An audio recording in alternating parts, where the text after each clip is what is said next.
This is Join Us in France, episode 244. Bonjour, I'm Annie Sargent, and Join Us in France is a podcast where you'll hear pragmatic advice for your next trip to France. And hopefully you'll get inspired to go beyond Paris and enjoy the rest of France too, which is exactly what we're doing today. On the podcast, I invite travel enthusiasts and Francophiles, such as my guest Ali Rodriguez, to join me for a conversation about how their trip went, what they loved, what they didn't like as much, and what they want to recommend. And we give you some inspiration for your next trip to France. Join Us in France is a listener-supported podcast. Take a listen, and if you like what you hear, I would love for you to support the show. More on that after the interview. On today's episode, we talk about a family vacation on the French Riviera.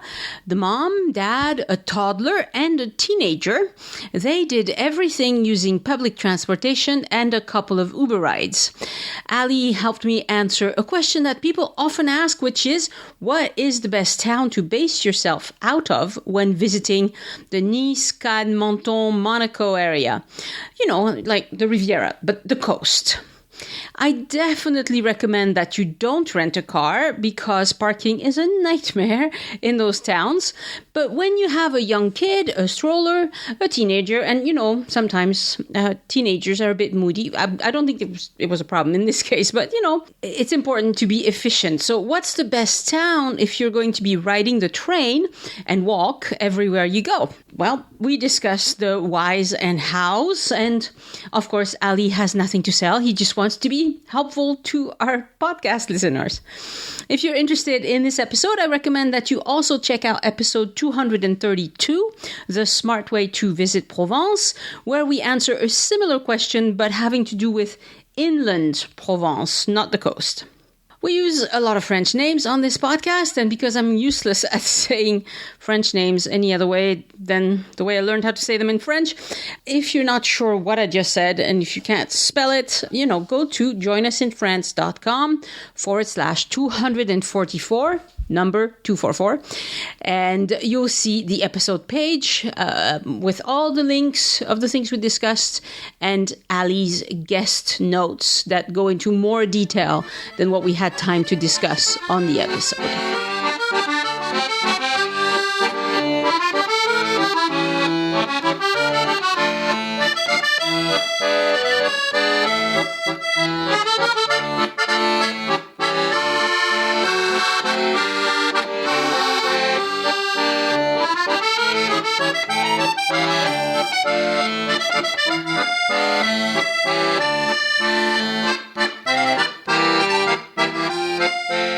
Bonjour, Ali, and welcome to Join Us in France. Bonjour, Annie. How are you? I am well. How are you?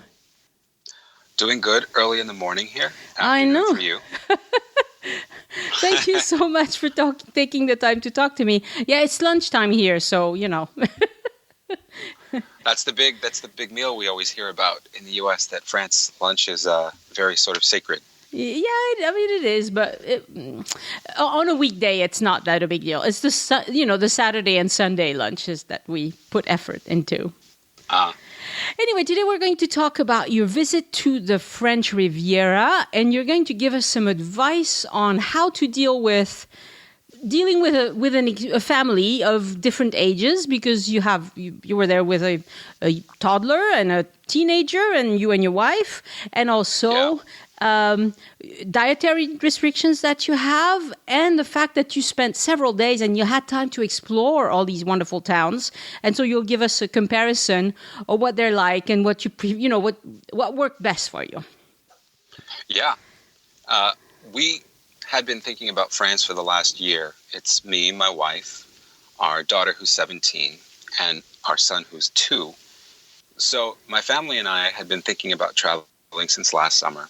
And we hadn't even been on a plane for about 3 years, because since about the time Marianne had become pregnant with the youngest one, little Roman.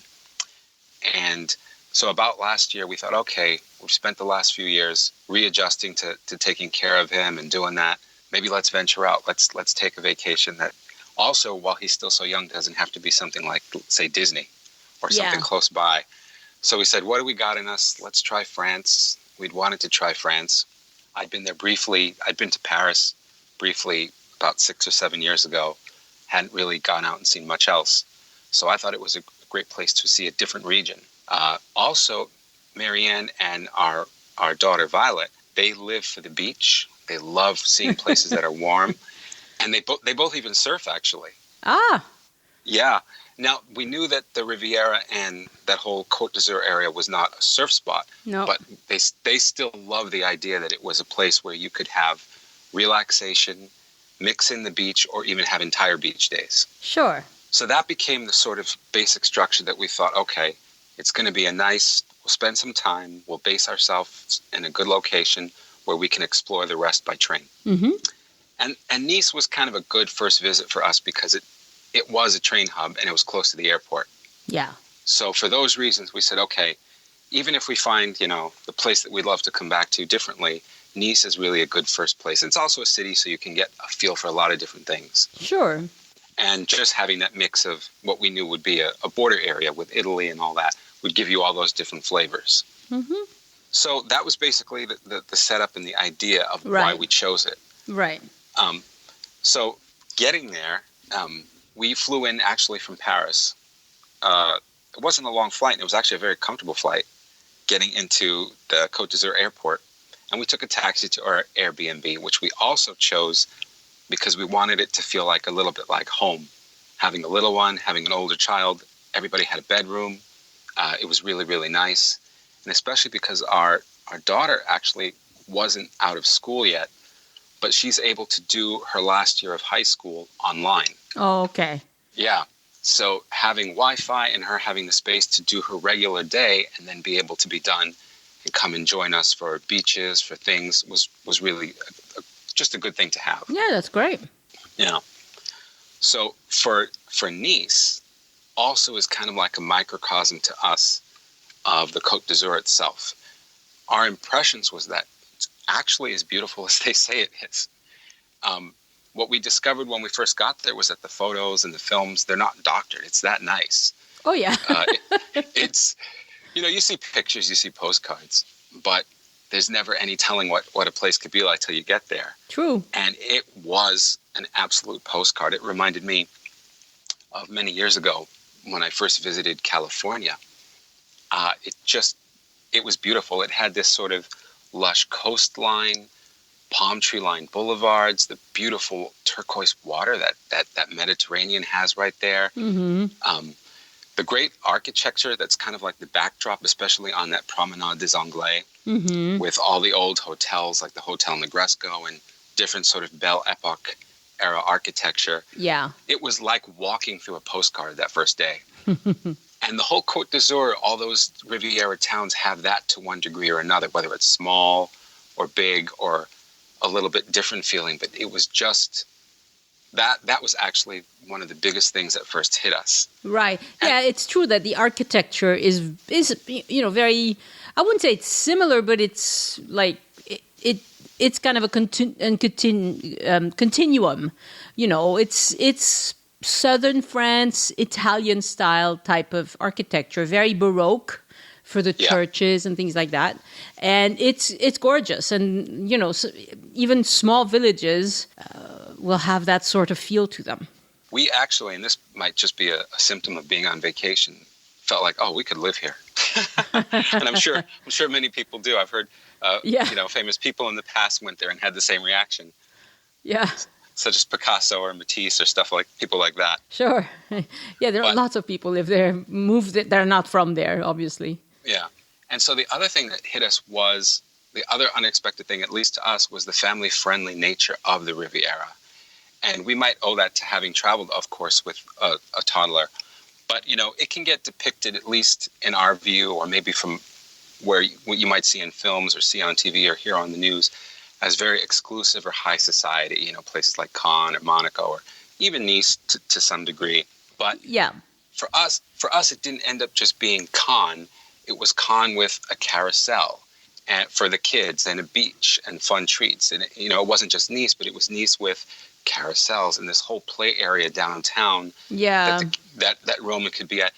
And then we could take him for little treats like ice cream or gelato. the family-friendly nature of it to me we underestimated that. Yeah, Nice especially is, but all of these towns will have things for kids because obviously, even if you are speaking of in Cannes, for example, there's a lot of older, maybe the age average, there's a lot of retirees. Well, guess what? Retirees have grandchildren and they love it when the grandchildren come visit and they want to take them to a nice park, a nice playground. And so, yes, there's plenty of that in all of these towns. So that was, I think, some of the biggest first impressions for us was how nice it was. Speaking of what are, let's say, overall, the 10 days that we had, our favorite, we did that sort of a beach trek that we'll sort of, I guess, talk about. We'll go from west to east, I believe. Our favorite experiences ended up being the towns of Villefranche-sur-Mer and Menton. Menton is right on the border with Italy. Yes. And for us, Villefranche-sur-Mer would be a perfect place if you want to come back and just spend some days relaxing and not have to walk too far, where everything's right where you are, including the train station. Mm-hmm. The old colored building, it's almost like a horseshoe little cove of beach. Not too big at all. Yeah. But you've got these wonderful colored buildings for the old town on one side. You kind of see another cape looking out to the other side with really majestic views, and then the Mediterranean opening up. It could be a place where if you wanted to walk and not even use a tram or a bus or a bike, that to us looked like, I guess you want to use the word idyllic, but that gets overused, I think. In fact, one afternoon, we saw a gentleman in a Bentley in a back seat of his car being driven by a driver. Wow. Very slowly going up the street there. And then he'd have his driver turn around and repeat the journey. And just enjoying the view. We weren't sure if he was looking for someone, enjoying the view, or wanting to be seen. We couldn't tell which was the case. Maybe he was meant to meet up with someone. Yeah, that's true.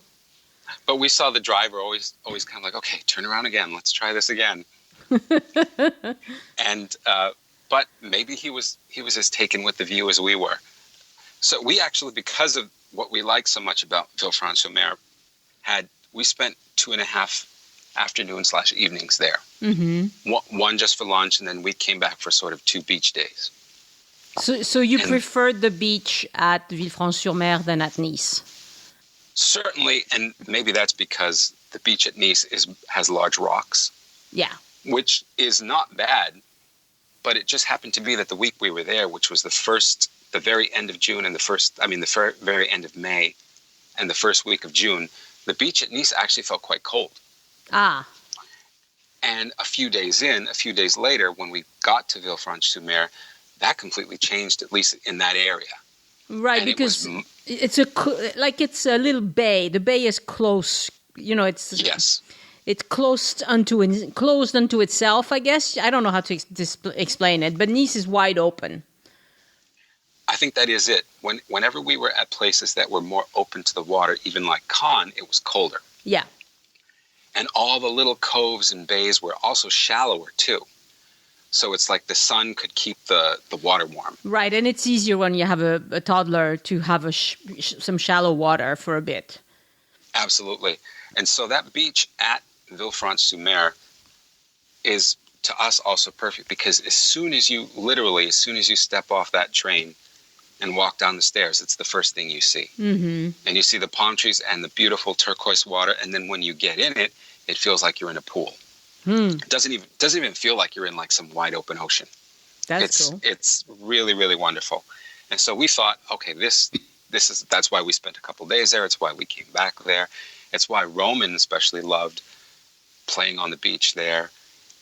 Behind that Villefranche beach, there's all these little snack stands, which of course there are on a lot of the towns in the Riviera. Sure. But it's perfect because you can just spend your day at the beach. If you want to bring your food, you can pack a picnic, but you can also go back and just order any kind of basically food that you want and then walk right across the small little lane and you're right back on the beach. Right. And it's great because it's a mix of sand but little small pebbles.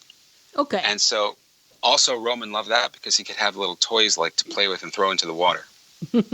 So for us, having something to entertain him was really, really nice. Yeah. But just the idyllic view of Villefranche was was probably our top experience getting to see that place. We know it's a place we'd come back to. Mm-hmm. We say, oh, we'd live here one day, but I know that other people probably arrive and think the same thing. And it's pretty close to Nice. Mm-hmm. So if you fly into the Nice airport, it would be a little bit longer fare to get to Villefranche than to Nice, but not that much longer. It's not like it's going to double the price or anything. So it would be a good place. If you're interested in the beach, probably Villefranche-sur-Mer would be a good choice. I do agree. Yeah. And because that train station is so close to everything, one like Nice, which is about, I would say maybe about a 10-minute, 15-minute walk back from the beach or back from That's the main right. area. It's inland a little bit, yes. Yeah. If you're in Villefranche-sur-Mer and you want to have an evening in Nice or an evening in Monaco or go check something else out, that train is right there for you if that's the mode of transport that you want to use. Yes. It takes no work and you're on the way. Yes, that's fantastic, actually. So if you want to have somewhere central, maybe find an apartment near the train station in Villefranche-sur-Mer, and you'd be set to go visit everything else. You'd be set because even if on a day you don't want to go anywhere, you don't have to walk anywhere. You can accidentally walk into the beach. It's that close. Excellent. Second to Villefranche, not as close to Nice, but second in terms of how it hit us and how we sort of loved the experience was the town of Menton, which was just on the border with Italy. Mm-hmm.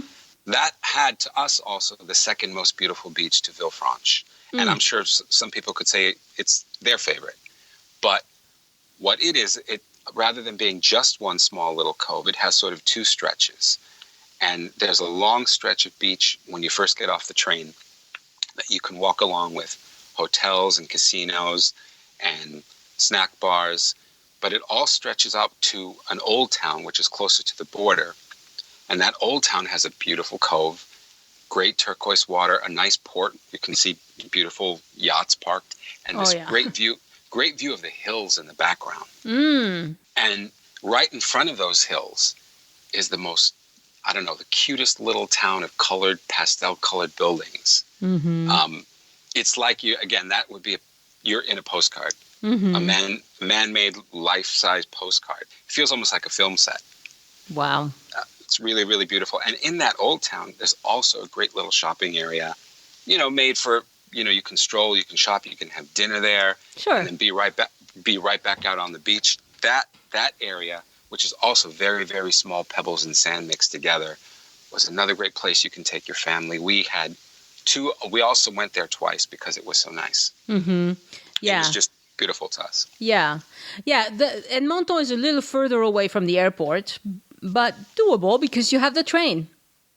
You do. We did find that Villefranche-sur-Mer, if you're saying how far it is from Nice, was probably 5 minutes. Yes. Menton was more like 35. Yes. That would be about the difference. And if it depends on if you want to stay on the train or not. But that train also, for us, was the first way to see the Riviera. So when we first got on that train and Villefranche comes by and the different towns come by, like Beaulieu-sur-Mer, and you see all their sort of coves and beach areas, that's what feels like, oh, wow, we're here. We're on the Riviera. Yeah, it's pretty, isn't it? It's beautiful. That train ride is beautiful.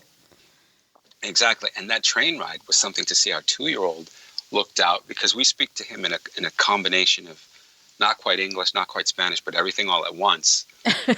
he first saw it and he went, El Mar. And I said, that's right, El Mar. And he was breathtaken by it at 2. Yeah. Oh, yeah. It's quite the sight. And I can't describe it, but it's like oh, wow. It's a wow moment. Yep, it is a wow moment. Yeah. And that's what we had going in both directions, whether you went towards Cannes sure. or you went towards Menton. You have those wow moments every time a vista opens up for you. Mm-hmm. Yes, because the beach, in France, unlike in Spain, the train doesn't go right along the coastline. The train goes inland a little bit sometimes, but not by much.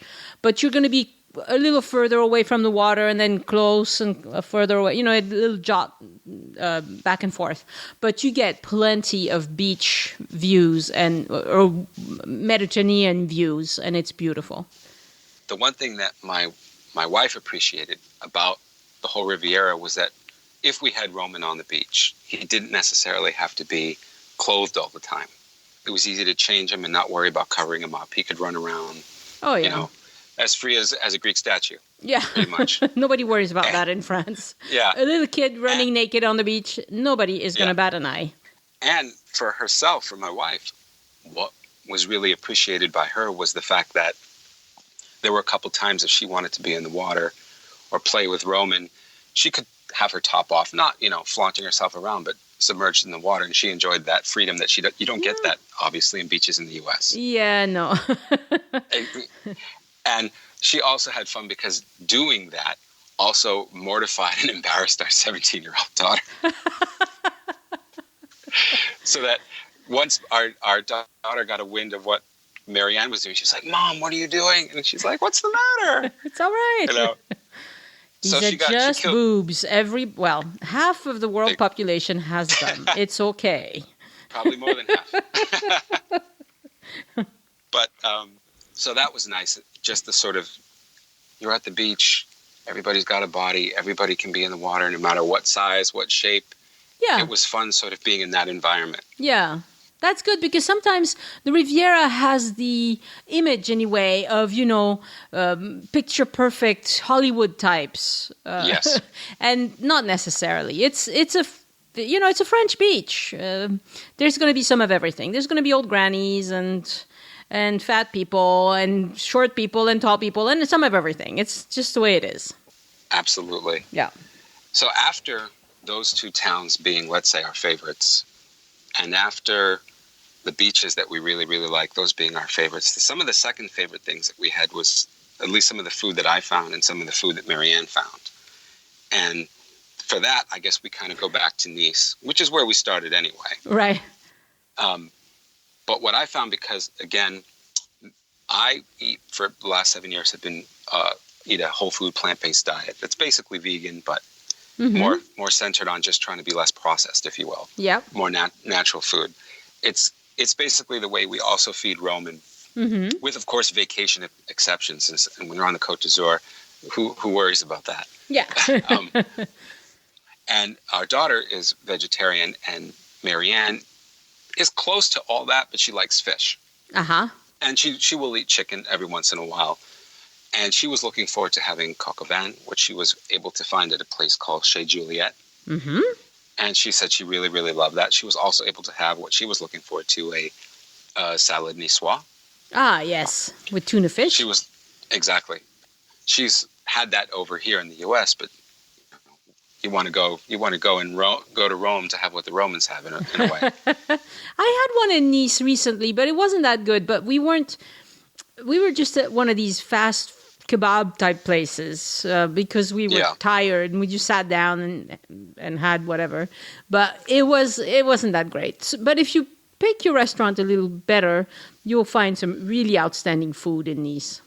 I think that's true. I also think that the price point there is actually very good, and maybe it's because they get a lot of tourists and they need to compete.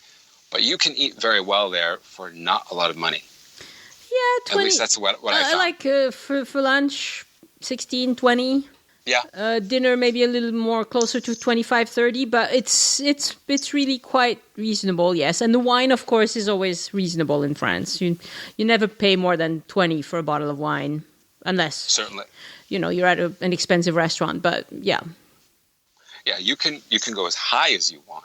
Sure. And if you just also what we found there was the house wine, which obviously is below 20, was very good. Yeah. You could get a house wine for just maybe €5 for a little carafe. Yeah. And you're tasting some nice wine. Yeah. It's a nice local wine. It's inexpensive. It's good. And for me, the food that I found there was a little place called Coco Green, which was a vegan and raw place. Not raw, but both, cooked and raw. Okay. And that place, to me, just knocked it out of the park. We went twice, all of us. And they're only open on Friday, Saturdays, and Sunday. Oh. Because they spend, obviously, I guess they have to have a day off, but they spend the rest of the week, as they told me, doing a lot of prep. They home bake everything, including their breads. Oh, wow. So every weekend they have a slightly different menu. And what I was able to taste there were these vegan shawarma wraps, which I'd never seen anybody make vegan shawarma before. That was on their homemade bread was excellent. I tried their sweet potato croquettes, great. Then they had Mexican waffles with salsa and guacamole. We love that. They had a rice-based sushi, which was really excellent. They had a raw lasagna. And then I admit that I got into their treats like banana cream cake, strawberry cheesecake. And they also had what they call the vegan Snickers bar. Which I'd never heard of before, but Marianne actually says she's heard of stuff like that. Oh, that's really good. I mean, it's wonderful to hear that you were able to find not only vegan food, but really good vegan food. You know, that's very good. I'm glad, because some places it's a little harder to do. I think what actually happens is there are some places that sort of set them up as a little bit fine dining-ish, and they're vegan. And if you're going to go for that experience, you know, sometimes your expectations, because it's a nice restaurant and you want to sit and have a proper dinner service. But when it's a little place like this that puts a lot of work into what they're doing, and it's not a pretentious place, it's like a lunch counter, and you can go and sit and have fun and have a smoothie or a tea while your food's coming out with your family, that really helps, because now you can taste all that they're putting into the food. Yeah. You're not worried. Sorry. Oh, go ahead. Oh, so I just wanted to remind the name. It was Coco... Oh, Coco Green, Vegan and Raw. Coco Green, Vegan and Raw. Huh. And they usually put out their weekly menu on their Facebook page. Okay. Yeah. Very good. That's a good recommendation. Yeah, and other than that, we thought that the supermarkets were quite nice. Sure. You know, not only could you save money, which we obviously wanted to do, but we thought their selection was great, especially all the supermarkets had great organic sections. Right. And you could get a good shopping done there for what we thought was surprisingly cheap, compared especially to where we live. Yeah, so yeah, in France, a lot of French people eat organic, and many exclusively. So you will find organic food everywhere. Okay. Yeah. We live, I would say, 35 miles north of Boston in Massachusetts, and an average shopping, just if you're going to shop for 2 days, can run you anywhere from $50 to $70. And we found that we could do that there probably for about 30 euros. Right. And that's what surprised us. It was very, very affordable to keep your food. We thought that since the tip, at least because the tax is all included, it's actually a lot cheaper than you think. Yeah, that's true. That's true. Because the prices you see posted is what you're going to pay. I mean, you could use you could add a few euros for a tip if you want to, but certainly just a few euros, like 3-4 euros for a family of 4 is fine as a tip. Yeah. Yeah. So that were your favorites, huh? That's cool. Those were our favorites, and that's where basically some of the takeaways. The trip, as we said at the beginning, was this sort of idea of seeing the Riviera by train. And we sort of mapped out that the furthest west we would go would be Cannes. I mean, there's things further out like Saint-Tropez and places like that. Sure. But they didn't appear to be to us as accessible by train. And certainly a lot longer to get to. And since we weren't renting a car, we thought, let's just make Cannes the end of one side of our trip. Okay, yeah. As far west as you went. Yeah, that would be as far west. Yeah. And Cannes for us was obviously cool because you hear about the film festival and you hear about its history and you see the beaches, like you were saying, you see celebrities and almost like high society depicted there. Yeah. But it as well was just good also for families. Sure. And we went there on the train, of course, and we found that the train station was, like Nice, set back a little bit, but not as far back. Okay. You could get off the Cannes train station in maybe 5 minutes. You're out onto the front promenade and looking at all the sights and looking at the beach. And we did that. We walked along, I think it was called the Croisette. La Croisette, yes. Croisette. Yep. That area was really, really wonderful. We had a day, we said that we're going there for the beach. So we walked along. We saw the auditorium where they have the film festival. We took pictures on the red carpeted stairs. We saw the handprints of some of the stars. Mel Gibson was one of the handprints that I ended up seeing. I was like, oh, wow, interesting. It was from 1987. So I know that... he was a lot more popular then. Exactly. Yeah. And around there, you see the casino. We were also there on a Saturday. So it ended up being, I don't know if they have more than one market day, but a big market day there, not far from the Croisette.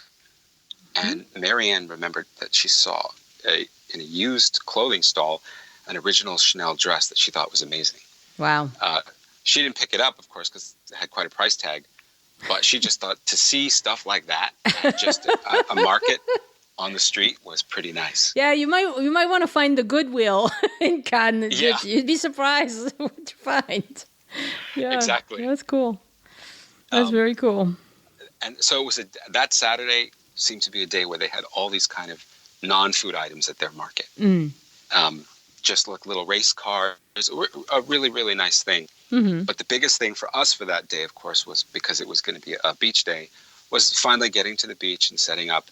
And what's great about Cannes, obviously, is that it has a sandy beach. Nice, soft sand.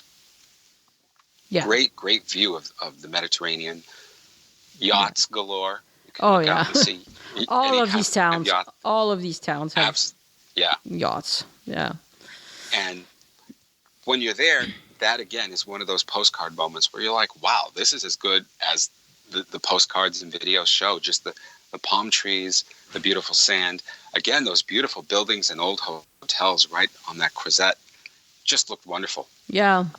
So tell me about some of the other towns you went to, because you stopped at a bunch of them. We did. So that was Cannes. Yeah. The next, it's funny because our trip by days ended up being in that order of directions. So we went then next to Jean Le Pin. Called. Jean Le Pin, yes. Jean Le Pin. Yeah. I heard that it was meant to be Jean, but it was an old language like Occitan. Yeah, it means Jean or John in Provençal probably, or Occitan. It's hard to know which one it is, but they're so close. Jean Le Pin would be, I would say, if you're not looking for a place as big as Nice, and if Cannes is also still a little bit too big for you, Jean Le Pin is good because it's basically a beach resort town. And the train gets off right down the street from the beach. Not as close as Villefranche-sur-Mer, but a good maybe 2 minutes walk. And you've got a little casino, beach hotels, beachfront, private little beach clubs. That's kind of the scene and the vibe of the feel of Jean Le Pin. It doesn't feel as lived in or as a village as, let's say, Villefranche-sur-Mer or Menton. Right. But if you're looking for, hey, I want that sandy beach of Cannes, but I don't necessarily want the Cannes crowd and that as big area of Cannes, I think Jean Le Pin is very nice. And we had a nice day that we spent there as well. That was the day that we actually did use one of those beach clubs and rented your chairs for 15 euros a chair. If you want, you can rent a towel as well. And that was a nice, relaxing day because the place that we picked, which was called, I think it was called YOLO, the beach club, was at a little corner cove where you could see the water was very calm. That was great. That was great because we had the 2-year-old. Yeah. Yeah, Roman probably got a little more freedom because of that. He actually did. Yeah. In fact, we went right across the street before heading to the beach club and bought him a bucket and a pail and a shovel and things to play with. Yeah. He had probably one of his most fun beach days just playing with all those toys. Sure. In the water, and the water didn't even carry the toys away. Sure, because it's very calm. The Mediterranean most of the time is very gentle and calm, and especially if it's... I mean, people who are from California, when I go over there and see the beaches in California, I'm like, wow, this is rough. It is, and it's also colder in California. Yeah. Yeah, no, in the Med is placid most of the time. It can have terrible days as well, but most of the summer it's going to be really nice. And that's exactly what we found. So I would say that a good break day, if you're looking for a break, or if you just want to stay, like I said, on a sandy beach only, Jean-le-Pont is a very good choice. And by train, it's maybe 10, 15 minutes from Nice. That's all. Yeah. And another 5 to 10 minutes from Cannes. So it could be another area that if you want to take from the airport, it's a good choice. Yeah. Yeah. It doesn't, like I said, feel like it has the same, let's say, history or lived-in feel, but it's a nice choice beach-wise. Yeah, it doesn't have any museums. It doesn't have any old. Well, it probably has an old church or two, but that's not why you go. you Certainly. go. Yeah, you go for the beach. All right, very nice. What else did you see? When we ended that afternoon, we said we're just going to tack on to this little day in Jean-le-Pont, taking one stop on the train towards Antibes. Because they're basically together on the same little cape or cop, as they call it. Yeah. And Antibes is on the side that's now facing back towards Nice. Yes. Whereas Jean-le-Pont is looking west towards Cannes. Correct. And for Nice, what we did was we just decided to do an evening stroll. We strolled the port, a nice little beach to see what it was like. And it's nice. It's sandy. It didn't look as finely sandy as Jean-le-Pont. But the big thing about Antibes, obviously, is it was the old haunt of Picasso in his later years. Mm-hmm. So we saw that there was a Picasso museum. We didn't have time to go in. Mm-hmm. But we went inside the walled older city, which is kind of what Antibes, I guess, is known for. Yeah. And it's nice and it's cute. And I know that a couple people had told our daughter and Marianne, when you get to Nice and you get to the Riviera, the place that you have to see is Antibes. You will not forget it. But because we thought the whole Riviera was so beautiful, we didn't see it necessarily in that same view. Yeah, it's not 1,000% better. Exactly. Yeah. Yeah. It's a walled, medieval walled city, and it has an old shopping area. But you can find a cute shopping area in any one of those towns on the Riviera. But Antibes was nice. It was nice to walk around the old town. We ended up actually having dinner at a nice little patioed restaurant in the old town. I actually do forget the name of it, but it was a nice place. We could get pasta. We could get pizza without cheese on it, which, by the way, was so good in France that Marianne, who loves cheese, ended up preferring that to the regular pizza. Really? Yep. Wow. Well, I was surprised by it too, but I think it's because their dough and sauce is so good on its own. Yeah. That by the time you taste that, you're like, oh, this is great. That's great. And so Roman could enjoy that. And we did that almost in every town. We at one point or another might have had a day to have, at least for lunch, some pizza without cheese. And Roman loved it. I loved it. And Marianne would love it. That's good. Yeah. So Antibes is I would say it's a good day to spend maybe just an afternoon or evening walking and strolling. You could see some shops. You could have dinner. It, for us, wouldn't feel like the place we'd base ourselves. Okay. But I'm sure if somebody has something that they're going there for, it could certainly be. Sure. So getting back, the next eastward town, not to repeat Nice, but is Nice.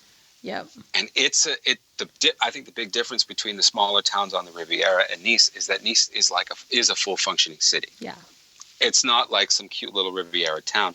It's a beautiful functioning city with a Mediterranean feel. You've got like Italian attitude, even almost like an Italian quick pace, scooters zooming everywhere, buses, trams, and the big beautiful thing that we thought that was nice about Nice, in addition to its beachfront, was the center of town called Place Masséna. Ah, yes. It's a beautiful, beautiful plaza, very modern. It looks like I know they said it's been redone in the last few years. Mm-hmm. Oh yeah, it's gorgeous. Gorgeous colored, like pink colored buildings, nice modern tram going through it, and then stretching from there in one direction, you have nice little shopping streets. So our daughter could go and shop for like swimwear and stuff like that, and enjoy. It's almost like it's like an outdoor mall, if you will. Mm-hmm, mm-hmm. Yes, and you also have the Promenade du Paillou. Ou du Paillon, Paillon. I'm not sure. I think it might be Paillon. That's right there, and that's great with kids. That's the one that you have all these things for kids to climb on, go under, jump, and everything. And it's free. It's really lovely. And that was our second big discovery, because right there between the Place Massena and the Old Town was that play area with all green sort of flooring to it, almost like a fake turf. Yeah. And they also have this whole section which is just devoted to water jets spraying up from the ground for kids. Yes. That was Roman's favorite, because we have a very, very small, almost pathetic version of it in the town that we live in. Uh-huh. And we've always used to give a cute name to that, to Roman, called a water feature. So when he saw this, he started going, water feature, water feature, water feature. But it's a big one. That one's big. Yes, I would say about 5 or 6 days out of our trip, we went to that so he could run through that in the evening. And he loved it. Mm-hmm. He really, really loved that. And then from there that's right on the border of the Old Town, right, which is actually very, very beautiful. It's got the old Italian architecture. And stretching into the Old Town is where you had that morning Corsolea market. Right. Yeah. And that's the place where it was a fun market to go to on some morning, so you could buy some bread or try some of their soca or try a treat or some fruit like berries. Roman loves blueberries. Mm-hmm. So that would be his place to get his blueberries. I was finally able to try that famous soca crepe, which is like a chickpea crepe. Yeah. It's good. It's actually very good. Yeah, it's very good. I was surprised because I had tried to make it at home and it didn't turn out very well because I was just going from a recipe. I had never had the right thing, the real thing. But when I had it in Nice, I was like, "Ooh, this is good. I could eat that every day. It's good." I will say that you definitely need napkins. Yeah, because there's oil in it. Yes. And by the time we'd all sort of been sharing one soca and passing it around, we were like, oh my God, all our hands are full of oil. Yes. There's olive oil, yeah. So definitely, but boy, does that add to the flavor of that crepe. Yeah. It's hearty. You could have it as a whole meal if you wanted to. Yeah. It's definitely very nice. Definitely. So, Nice in a nutshell is really, really just the beautiful Promenade des Anglais. We did do a beach day there too. It was much colder, and Roman didn't mind the rocks. We also had these cute little. They looked like they had pictures of whales on it. Little water socks for him, so that he never had to feel the rocks or anything like that. I didn't mind them. He probably enjoyed throwing rocks in the water or something. More than we'd like, yeah. Yeah. Because we had to remind him, you don't throw it when there's somebody around, or you don't want to hurt somebody. Yeah. But he saw them as beach toys. Yeah. So let's keep going west. Let's keep going west to the other towns you went. You went to Saint-Jean-Cap-Ferrat to see the Rothschild house. So that is, like you said, next west, and it's actually Villefranche-sur-Mer would come up first, but we already covered that. Right. And then we saw the Saint-Jean-Cap-Ferrat. That was an afternoon where we decided what we were going to do was a non-beach day. We actually had lunch that day in Villefranche. Then we went up to Saint-Jean-Cap-Ferrat to see the Villa de Rothschild, and we ended the day with Monaco. Ah, okay. And, so we said all the non-beachy things can be in one day, and they could. Also, for that Villa de Rothschild on Saint-Jean-Cap-Ferrat, it was a great place from where we were in Nice to just take an Uber to. Ah, okay. Because if you got one little stretch like that to get out of the way, then we said, okay, we don't have to do the 10-minute walk to the train station, then wait for the train, then wait another 20 minutes to get there, then take a bus, because you'd have to take a bus from the train station. Let's just use this to knock out Uber. Yeah. And it was about 25 euros, but we thought it was very well spent. Yeah. To get everyone there. And that was really nice because you could just get off right at the villa. You could walk right up. And I believe the villa was finished in 1912. So it's at the top of basically the highest point on that cape. And it overlooks on one side what is Villefranche-sur-Mer and its cove. And on the other side, it overlooks, I think, what's called Beaulieu-sur-Mer. Beaulieu-sur-Mer. That's right. Beaulieu-sur-Mer. Yep. And then in the front, it just opens out the whole Cape Saint-Jean-Cap-Ferrat out into the Mediterranean. Yeah. So you get some of the most breathtaking views of the Mediterranean when you're up there. Mm-hmm. You're like, okay, let's take pictures. Let's just stay here. Mm-hmm. I can imagine that's why the Baroness Rothschild That's what you wanted. There. To have the view. Yeah. And so it was a nice little tour of what was her villa that I think they said, again, she finished in 1912. And she had some beautiful gardens and grounds. Some people say it's like the Versailles of the French Riviera, but that's not fair because it's a small little villa. Yeah. You know, but it's beautiful. It's very nice to see take the tour. You can take the audio guides, which we walked around with, to get a feel for why she decorated the rooms, you know, stuff like that. And Roman didn't mind it too much that he didn't get to go to the beach that day. No, as long as you sort of kept him moving along. Yeah. I sometimes would put the audio guide to his ear, even if he didn't understand it, because it would kind of make him go, oh, okay, I'll just keep waiting to see what's coming around the corner. Yeah. But eventually he did sort of have his fill of being inside. Sure. So we took him outside, which they have some beautiful fountains and water and music that plays along with the fountains. And it was another moment where I realized, okay, it's not just, you know, the high society, highfalutin Riviera that gets sort of floated as an image, because as soon as those water jets went on, and you have the beautiful views down below of the Mediterranean, Roman started dancing to the music. And so he and Marianne just started doing this fun dance that made me think, okay, again, I loved seeing everything that we saw with a little one. Even if it's not, you know, even if you don't get to go to every place that you imagine you're going to get to, or not everything on the itinerary gets in, just having the little one help you make the itinerary makes it a lot more fun. Yeah. Yeah. And so you went to Monaco that day as well. Yep. What did you think of that? Well, we thought it was a lot like being on Rodeo Drive in Beverly Hills or something like that. We went up to the casino area. By the way, it has the nicest train station of all the places on the Riviera. I wonder why. It's of course, it's big and modern, and they have a lot of money to put into it. And they have nice elevators to whisk you up where you need to go. But we ended up just concentrating mostly towards the casino area and the hill that overlooks sort of the downtown, little downtown area of Monaco. We had originally planned that there would be either that day or another day to possibly take Roman to the aquarium. Yes. Or go see the castle where they changed their guard, but we weren't there early enough in the day to do that. So it ended up just being looking at some of the Grand Prix memorabilia that they have. And they have some nice storefronts with TV screens showing the Grand Prix race. You can see some of the areas where the race actually is running through. And that's actually was fun to walk around. Yeah. And also Monaco is like yacht town, so...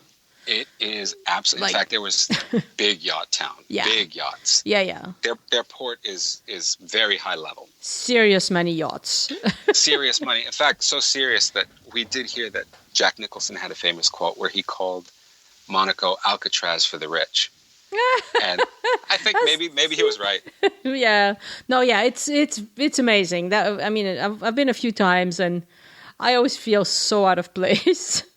Because, you know, I'm like a regular bumpkin French person. I'm not fancy.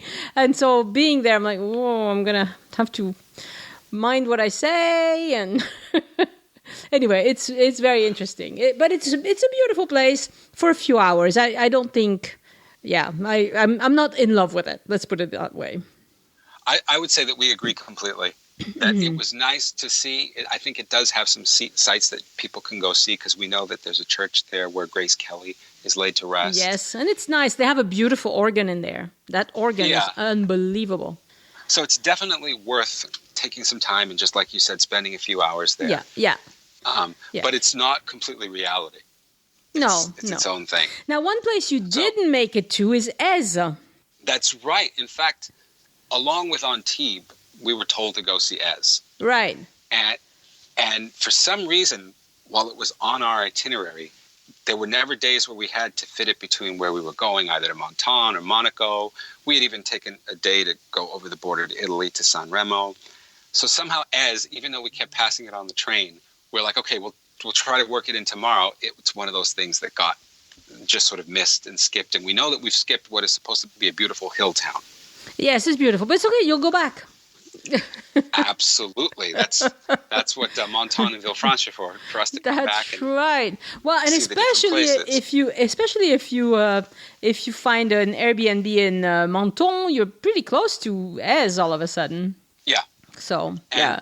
So as you go all the way basically to the Italian border, that's where we find ourselves back in Menton, as we've covered. And Menton is also, like I said, great because you can sort of be away from it all and still have the train if you want. It's got 2 train stations, in fact. Does it? So depending on which beach you are, you might be closer to one train station or the other. Oh. And then you can just walk between them, and the town has plenty to do. And that's what's also, like Nice, Menton also appears to have a functioning town on its own. Mm-hmm. It's not sort of like Jean-le-Pont, which seems to be just a beach resort. Yeah. Menton is a city, yeah. Yeah. It's got again, a good shopping area, beautiful places to stay, very, very colorful. Another thing about Menton we noticed is they love their limoncello. Of course they do. Doesn't everybody? I guess they do. It reminded us of the Amalfi Coast in Italy. Yeah. Where limoncello is like their whole thing. But Menton, they're very proud of it. There's stores and shops you can go into and try it.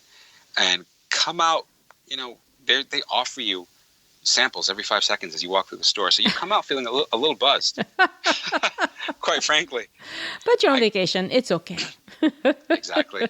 You're on vacation. Menton was funny to me because we had a late lunch, early dinner one day after the beach, and I got into a little trouble with one of their automatic toilets. Mm.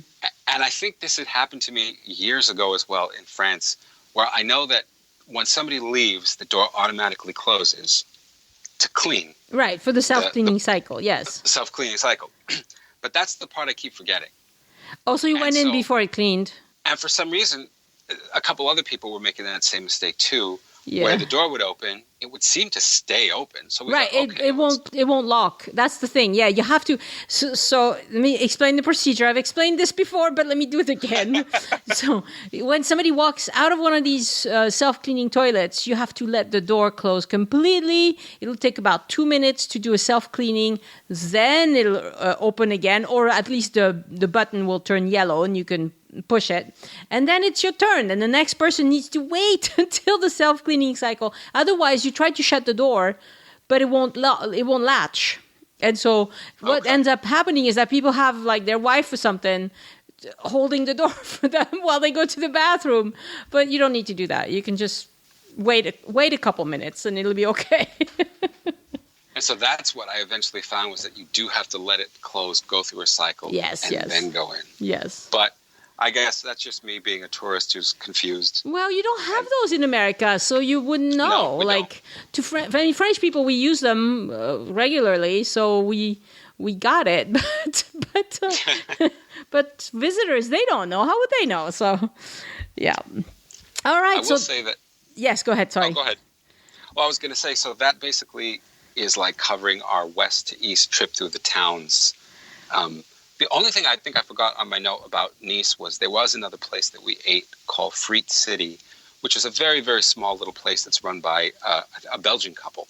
Uh-huh. And their thing is obviously Belgian mussels and fries and things like that. Mm-hmm. But the one thing that we did like about that place, and the reason I had it in my notes, was because how nice the owner and the person who worked for him were to Roman. Oh, that's good. Was they kept bringing things out just to see if it would entertain him.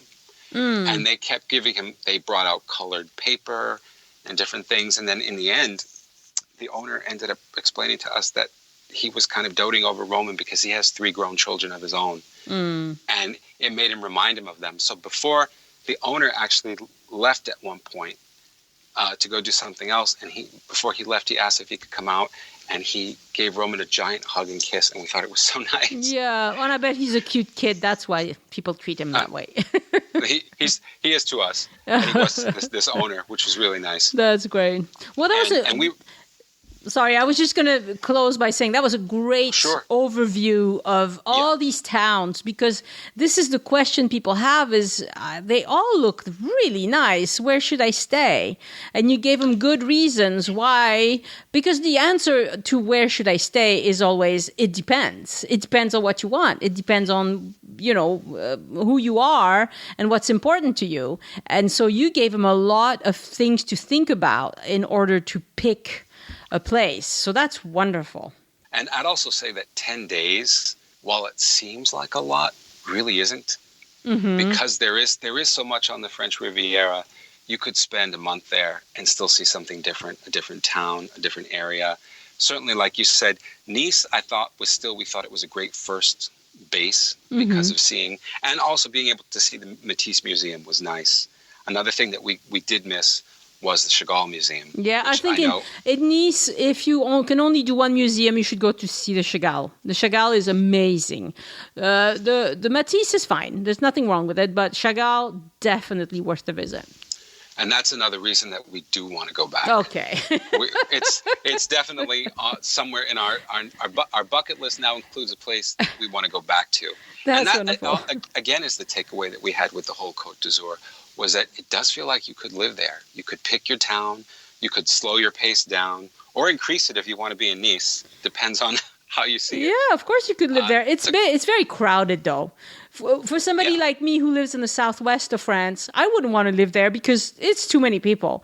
Because I live in a much, population density. It's much lower in the southwest, which I happen to prefer. But it is a fun place to go. We did get a sense of that crowdedness sometimes on the train. Yeah. And you could definitely see that there's a lot of people on the Riviera. Sometimes the train could get a little bit delayed, but people make the best of it. Yeah. It was actually the train, because of the train experience, that was a big thing also that Roman loved, was waiting for trains and seeing them come and calling them out and hearing the SNCF jingle that comes over the loudspeakers. That's so cute. Loved that a lot. He loved the announcement of all the stops, prochain arrêt, Nice-Ville. Yes. He loved all those little things became part of the main event for him. And then for me, as being like a big kid, they became part of the main event for me. So it's a good thing that they have trains, because kids, little boys especially, all love trains, don't they? I mean, I've never met a little boy who didn't like trains. So perfect. Perfect. Absolutely. Thank you so much, Ali. You have been wonderful, very, very thorough and very fun to listen to. And this is what we aim to do on this podcast, is to give you more places for you to visit. Inspire you. Or I'd say don't walk, run to the Côte d'Azur. All right. Thank you so much, Ali. Thank you so much for having me, Annie. You've been very, very helpful, especially your podcast in the months leading up to our trip.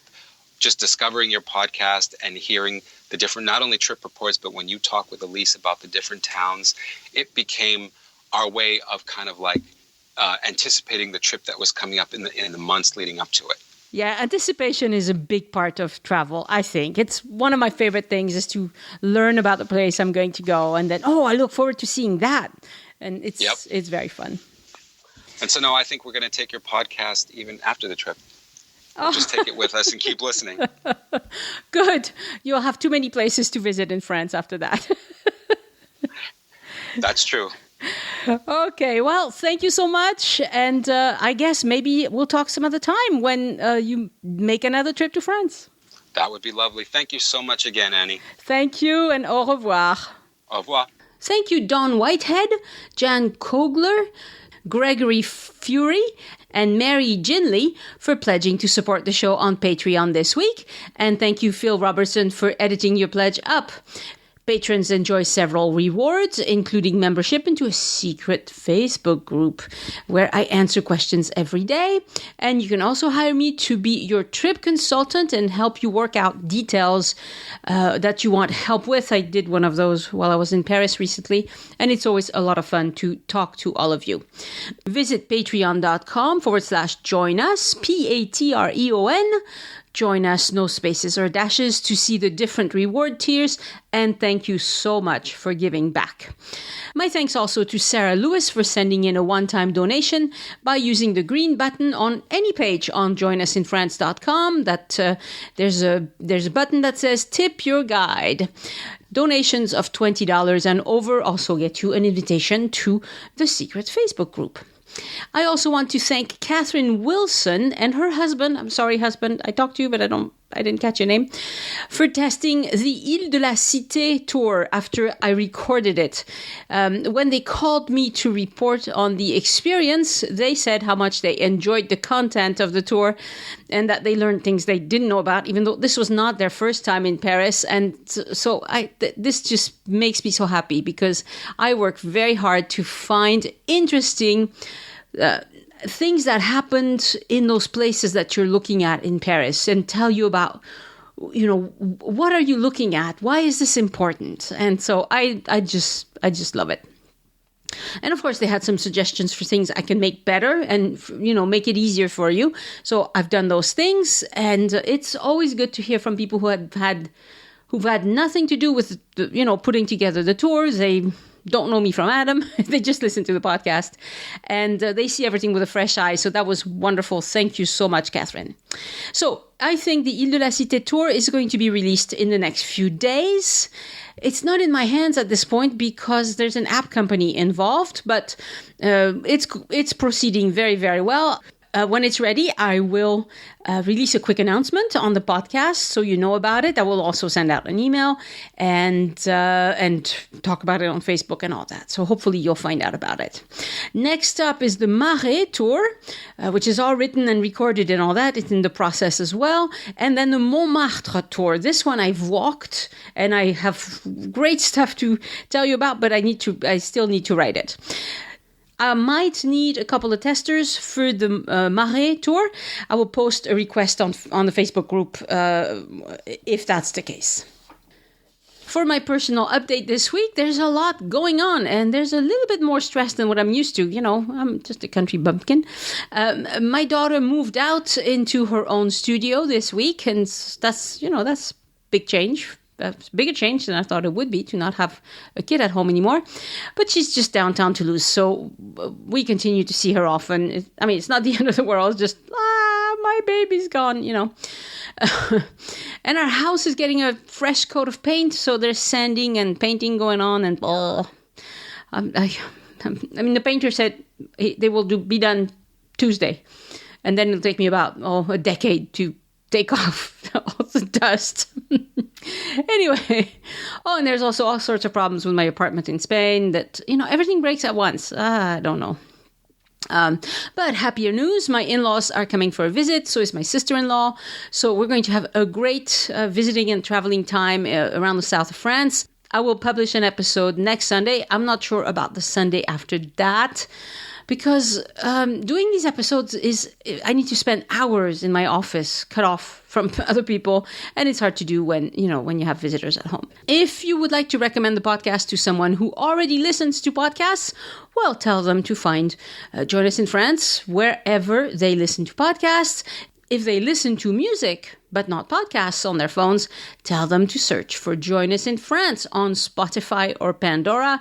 And if they don't normally listen to anything with their phones, send them to joinusinfrance.com. And thank you so much for listening and spreading the word. Send questions or feedback to Annie@joinusinfrance.com. Have a great week in France or a great week of trip planning, and I will talk to you next Sunday. Au revoir. The Join Us in France Travel Podcast is written and produced by Annie Sargent and copyright 2019 by Addicted to France. It is released under a Creative Commons Attribution, Non-Commercial, No Derivatives license.